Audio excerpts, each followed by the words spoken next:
Welcome back, everybody. We are looking at the functional anatomy of the anterior compartment of the lower leg today. So we're going to be looking at three muscles particularly, which is the Tibialis Anterior, the Extensor Digitorum Longus, and the Extensor Hallicus, which is the muscle that controls your big toe. We're also going to look at a couple of different structures as well, some of the fascial structures, and also one important nerve that comes down the front of the leg, the fibular nerve, or the tibial nerve. So we are going to explore first the tibia anterior, which is probably one of the most important muscles in the lower limb and often overlooked.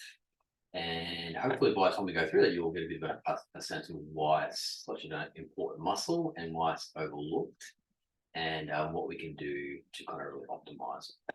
So as always, we want to understand the functional anatomy first. So where the muscle attaches to on the skeletal system, where it goes at the other end of the skeletal system, and when a muscle contracts, it's going to pull on the tendon, and which is going to pull on the bone, which is going to create the movement.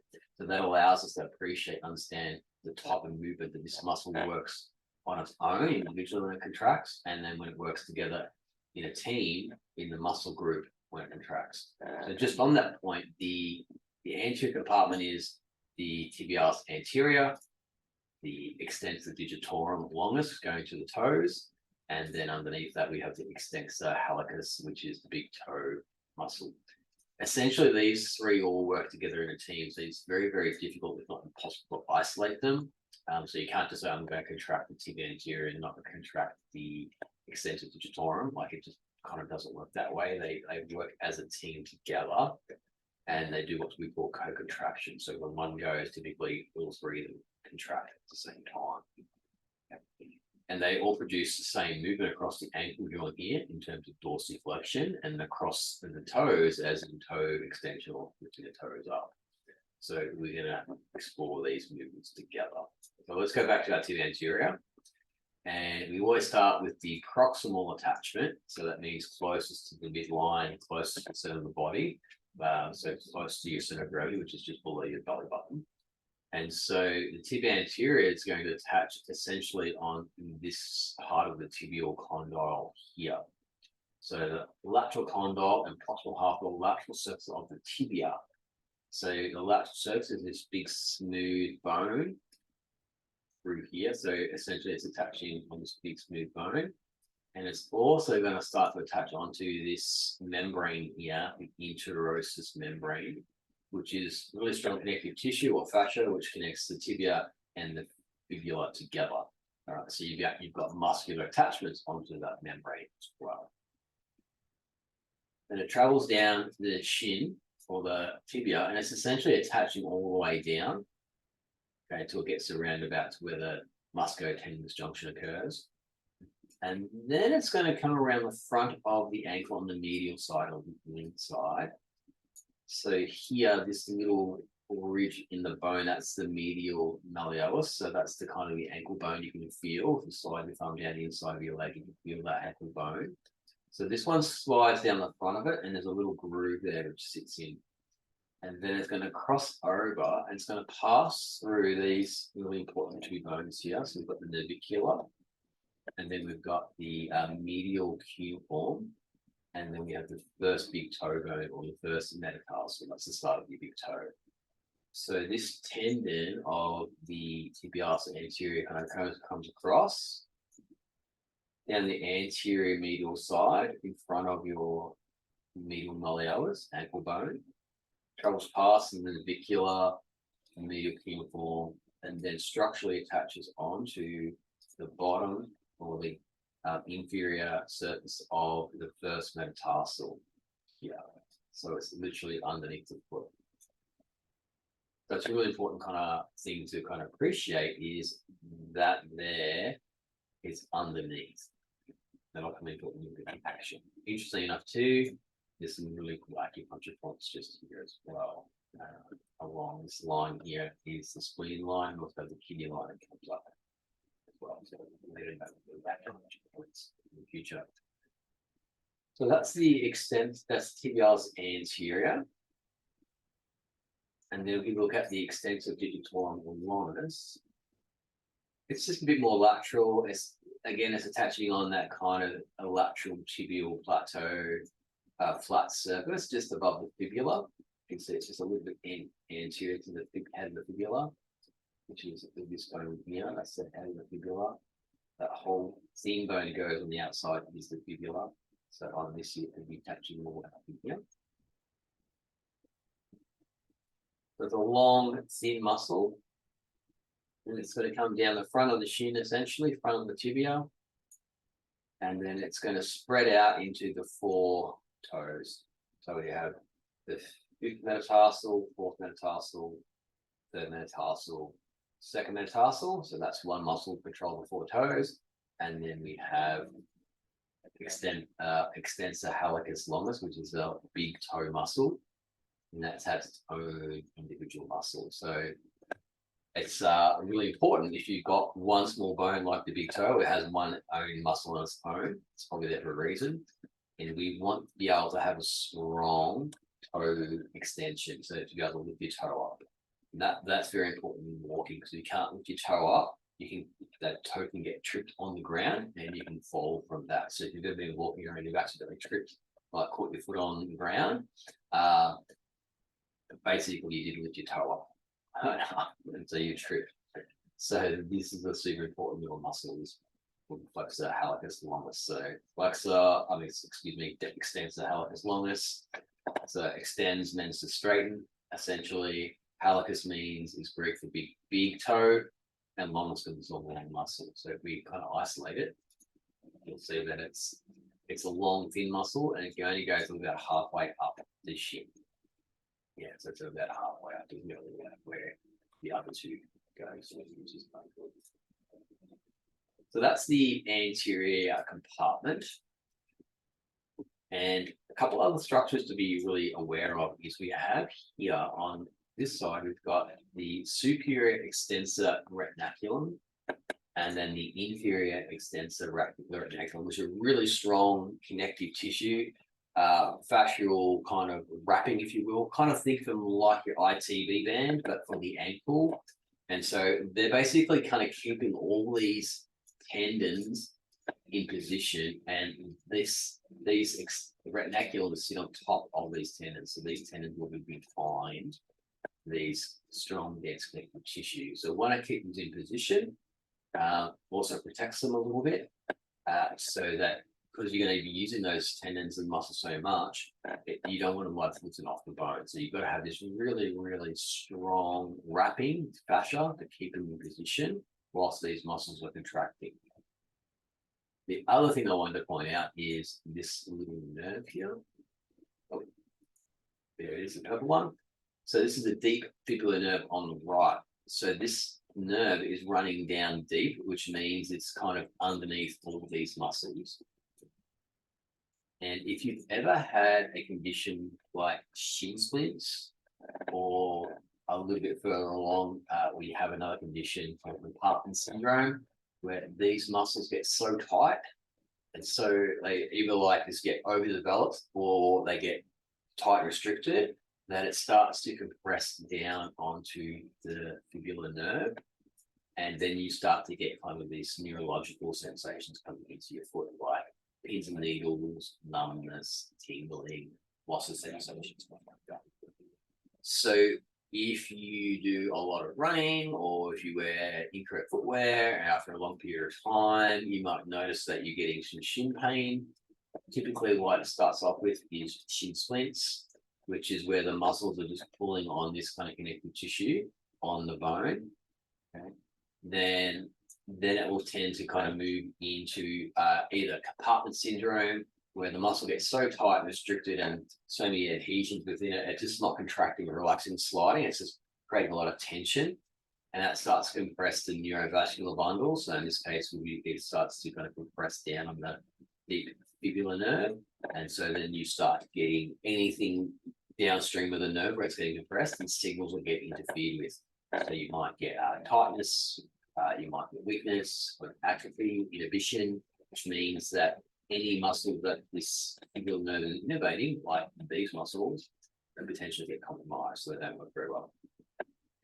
Then the third kind of stage is stress fractures, where the bone actually starts to crack because of the forces coming up through the leg aren't even and not being distributed through the kinetic chain. And so instead of being like absorbed through the ankle, through the shin, through the knee, through the femur, into the pelvis and through the spine, like this big kind of compression absorption mechanism that the body has, for whatever reason, biomechanically, all the loading is going into the shin or into the tibia, and then the bone essentially basically just fractures and starts to crack. And this is something that I've experienced myself when I was in the military. I managed to basically get bilateral stress fractures in both of these bones, both of these tibias, because I have very flat feet. And somehow I got through the medical at the start. Or it's either I didn't know I had flat feet when I went in, but either the really shitty shoes that they gave us, like Kmart AT26 runners, which were just absolute crap shoes. And I was quite a small dude. And I remember when I went in my induction, when we got to Pupuka, which is the infantry training school in Australia, the guy's like, dude, you need to eat because you need to put on some muscle. So I was like really lean and thin, and I think I went in at about 65 kilo. And when I came out, I was nearly 80 kilo. That was just all muscle that I put on from the training that we were doing. But when I got to the infantry training school, the loads and the rocks and the marching that we're doing just was a bit too much for my biomechanical structure. And I developed bilateral stress fractures, which basically led the bone to crack. Now, the shit thing about that is that that's actually a pretty simple thing to prevent if you can just kind of get some appropriate footwear and do some, what I know now is some body maintenance work. It's actually pretty easy to manage. But back then, there was no management, there was no correct footwear, it was just train until you break. And it wasn't just me. When I was discharged from that condition, we had a whole platoon of guys basically getting discharged because they were developing all these biomechanical issues just through the training, etc. Because you're carrying loads, which like full body weight loads when you do a full run. That's actually pretty physical training, which you would expect for our infantry soldiers, right? But now the modern military is a bit more, what shall we say, a bit more savvy, and so hopefully they're managing that a lot better. So if you're in the military at the moment, and if you have any idea about how the Australian Army is managing infantry soldiers with footwear and shin splints and stress fractures, I'd love to hear about it. Because to me, when I get a client in coming with this stuff, like it's a simple fix. Like, okay, so I digress. So let's have a look at the tibia anterior movement. And when we look at the movement, it'll explain why you get stress fractures and why you get things like shin splints and compartment syndrome. So if we go to motion on our complete anatomy, and as always, we use complete anatomy in the app. I'm only going to show you a little piece today. There's heaps more stuff that you can kind of learn and explore with complete anatomy for your lower limbs. So I highly recommend you grab a subscription. They're not sponsoring me at all. I just love the app, and I think anyone's interested in anatomy, you can learn a lot with it. So let's have a look at the functional movement. So we really have two different movements that the tibialis anterior does. So the first one is our pure dorsiflexion. So dorsal, okay, means the back. So I think like a dorsal fin on a shark. So that's the top or the back of the foot. Okay, and this is the sole in front of the foot. Okay, so dorsal. Yeah, dorsi, and then flexion means to close the joint angle here. So if we kind of go, this is neutral and 90-degree at the ankle. So if you just kind of draw a line down here and then draw a line across, you get 90 degrees at the hinge where the hinge is there. And that's what you want. So when these muscles here contract, the three together, right, what you're going to get is the foot gets lifted up. And this is dorsiflexion. And you can see these muscles here are going to be nice and tight. And that's their job, is to lift the foot up. So you can imagine if you go to step up onto a stair, you first need to lift your knee up. You need to lift your knee up, so you need to do what's called knee flexion. To do knee flexion, you need to do what's called hip flexion. So you've got to lift your knee up from the hip joint, and then the knee will come up to here, and then you lift your foot up, okay, so that you can kind of clear that big toe, and then put your heel on the step, and then put your foot down, and then step up. So if you don't have these muscles here working, you don't get this kind of foot clearance, and then you can catch your foot really easily when you're going up a surface. So super important for just walking on a flat surface, and then also for walking up a surface as well. So it's a really, really important thing you need to do. And when we're doing things like total knee replacement rehab, or any kind of ankle rehab, one of the things we're trying to restore is always trying to restore ankle dorsiflexion. You need at least, as a minimum, 20 degrees, but I like to get up to 40 degrees. So you want as much of this ankle bend you can get, essentially to the point where this bone here, the talus, this bone here, and this bone here, the tibia, okay, when they hinge, they get to a point where they can't move any further because the bone goes to its end range of movement. Like physically, you just can't bend anymore because the two bones are contacting. So you want to get your ankle range of movement this angle here. So you want to be able to get this talus dome almost all the way up to here. So in this kind of diagram, I reckon we could probably get an extra 10 degrees out of that. Yeah. And so if you're walking up a really steep hill, for example, then you'd be able to really get into that kind of ankle complex. Now, to be able to do that, you've got to have a really good, strong, and flexible posterior compartment. So your calves, Achilles tendon, that kind of stuff like that. Which is one of the reasons why I don't like people wearing high heels or shoe inserts, because it tends to shorten the Achilles tendon, shorten the calves, and then it restricts this anterior movement on the front. We want joints that can go through their full range of movement, okay, unrestricted, pain-free, and with strength to be able to execute the movement with control. That's what rehabilitation is about, and that's what we're trying to retrieve. We want a full range of movement, we want it pain-free, and we want enough strength that you can control the movement. Often the strength piece is forgotten about. So if you go too far down the manual therapy route, so whatever manual therapy you choose, so that might be massage, it might be acupuncture, it might be manual therapy physio techniques or chiro or osteopathy, like whatever the thing is you're doing. If you don't restore the actual strength of these muscles so that they can resist the forces coming through them, you're only doing half the job. You've got to complete the job. So you can get people kind of pain-free, but if they don't rehab the muscles correctly, all right, the muscles will crap out once they get fatigued. And once they get fatigued, muscles typically either tend to just tighten up and spasm or kind of hold on, or they get inhibited and they just basically stop working because they're either fatigued or overworked and they just haven't got the strength to resist the forces or overcome the forces that you're putting on them. So you've got to rehab and you've got to train them properly. And the tibia anterior, as you'll see in the next motion, is super important. It's also very difficult to rehab. You kind of need some special kind of techniques and skills to be able to rehab a tibia anterior properly. So we look at an inversion now. What we get here in inversion is the big toe side of the foot is turning in. So the sole of your foot rolls in. So it's like you're trying to put your soles toward each other, or the big toe rolls in, the little toe kind of goes to the ground. If you flip around from the back, that's inversion there. So we want full inversion. So what's happening here is that the tibialis anterior muscle is contracting. It's pulling on the first metatarsal medial cuneiform. The kind of fascia connects there as well. And that pull can lift the foot into dorsiflexion, but also turns the foot out into inversion. So if we go front,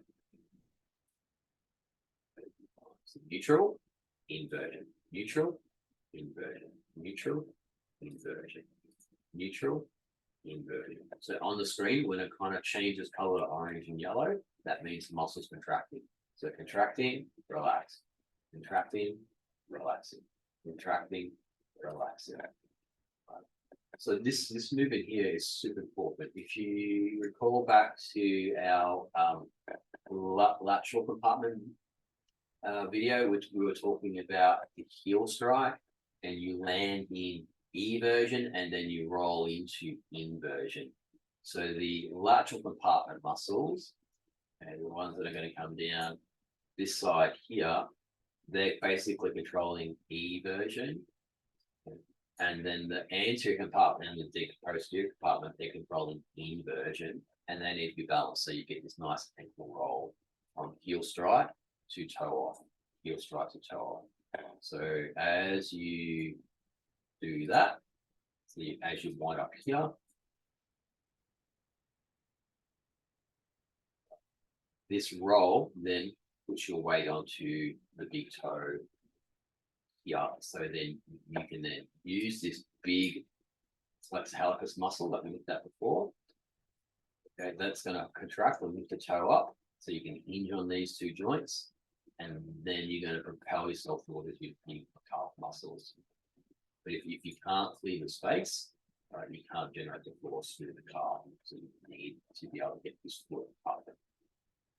Really, really important. The other piece, which is super important, we have another muscle on the back. Yeah, this is tibialis posterior, which works together with tibialis anterior, and we'll go in more detail when we do the posterior D compartment. Okay. It's also contract here. See how they're both orange and yellow to invert the foot. Now, both of these muscles go to the bottom of the foot, and particularly the tib posterior connects to the plantar fascia. So this is your arch support. If these two muscles together maintain the arch of your foot. If both of these muscles are weak, or one is weak, okay, your arch doesn't have the muscular support that it needs, and it loses a lot of the spring, and then a lot of the ligament structures and the smaller muscles on the base of the foot in the plantar fascial arch can take excessive loads, and then we get things like plantar fasciitis, those nasty things which are kind of shit to deal with when they kind of manifest. We want to try to avoid that. So these two muscles are contracting to create this inversion. See here how the joint opens up. So this is the heel joint. That's the calcaneus. That's the talus. You can see how the joint opens up as you rotate. So not all the bones are always fully closed together. So we need some movement through these structures to be able for the foot to work properly. These joints are kind of like really stuck or at ease or not mobile. It's hard for these muscles to work properly if it's tight, or vice versa. If these muscles are really tight, you don't get a lot of roll, so you lose that kind of roll from the foot. Now, let's have a look at button here, Extensor Hallicus.